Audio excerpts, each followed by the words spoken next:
That's a rare occurrence around here, so.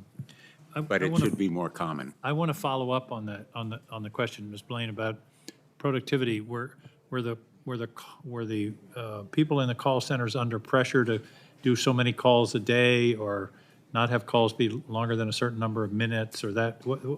Describe to me the metrics that were being applied. Sure, thank you for that question. So the metrics that were being applied was the amount of time that you were staying on a call. What a lot of people fail to realize is that veterans that are getting help from the responders at the crisis line, they call back. For example, even though we're told it's not a clinical role, a lot of us that are licensed, we will literally de-escalate, give them suggestions on homeworks, walk them through deep breathing, but those things can be easily frowned upon because it takes the call longer to be completed. I am not willing to leave anyone behind that needs my assistance. So the idea of production didn't work for me because that human services and human life was more valuable than the numbers. Well, I fully understand that. I'm amazed that there would be such, I mean, the last thing you want to do if you're talking with someone in crisis is to say, I'm sorry, but our time is up. I mean, maybe if you're a cable TV, a cable services call center, that's different. I'm surprised that anyone would even think of applying that metric. Well, we would frequently receive direct messages in Teams saying, hey, I noticed that you've been on this call for a long time. Do you need any help? Well, what kind of help are you going to help me with? If I'm the one de-escalating someone, you can't come in and take over the call. You don't know what's going on within the call. So you're literally distracting me from completing the call and paying attention to the veteran. When did this metric system come into place? In, I believe it was 2018, so we had a director and then he hired a new person, and that person had come from a background in a call center that was more production guided versus being able to be human guided. Now, I noticed that you left in May, so you went through at least several months of the new administration at the agency. It's no secret that there are firings, hiring freezes, threats of more firings, reorganization. Did that affect the operation of the call center in terms of people morale and dedication, people wanting to stay or go? Talk to me about whether the difficulties at the agency level affected the call center. Thank you so much for that question and bringing the humanism back into it. It absolutely affected the morale. One of the things that happens when you're a crisis responder is you can develop vicarious trauma by listening to the repeated situations that individuals are going through. However, when you're concerned if you're going to be able to pay your bills, if you're going to be able to keep your health care, if you're going to be able to function, that is going to impact your ability to stay focused. Now, I have to admit, my peers at the Veterans Crisis Line, as Mr. Combs said, are rock stars. They stayed focused. We all came together in teams, and I would say, hey, here's my phone number. If anybody needs me, text me.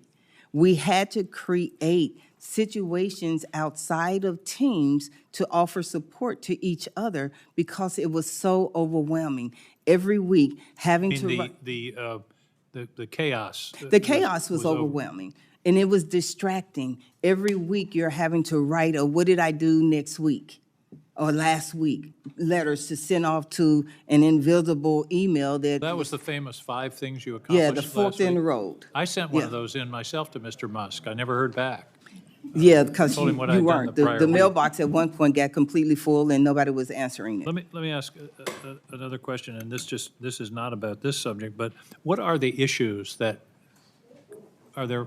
There must be a pattern to issues. Are they financial? Are they? You mentioned healthcare. Is there any? Can you give us a summary of what the most likely calls are about?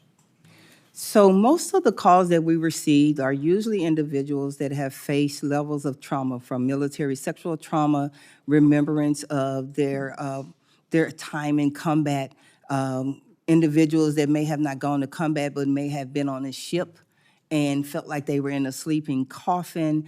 Marital issues. We became notorious for being marriage counselors, sometimes having to break up arguments over the phone between spouses.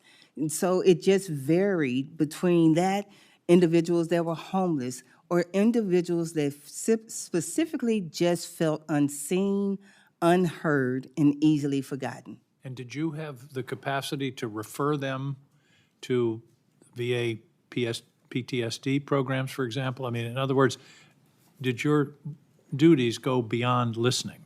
So the referral process, the first referral process is to the suicide prevention coordinators, and those individuals are usually housed at the VA medical centers, a social work department that takes those referrals and then tries to disseminate them to the appropriate areas. Directly referrals, we will send individuals that are facing homelessness.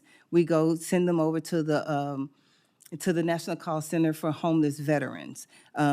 When it comes to things like needing appointments, I was a little different from what the SOP said. If I have a veteran on the phone and they needed to get through to make an appointment, I'm going to make the call to get them through to make that appointment. The SOP says transfer them blindly, let them pick up on that end. To me, I believe that we needed to be more of a one-stop shop so that we would not, can you imagine a 90-year-old veteran calling in and the call just keeps circling because he doesn't know what button to push? I'm not going to send them over blindly. And those are some of the things, some of the stressors for our elderly veterans, because everyone was wanting to force them to use a computer, go and navigate a phone system. They can't. Right. It's not a part of their generation. And why would we want to do that?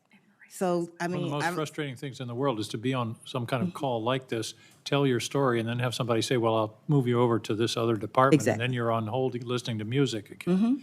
Well, your testimony has been very important and impressive. I hope you can, I'd like to assign some homework.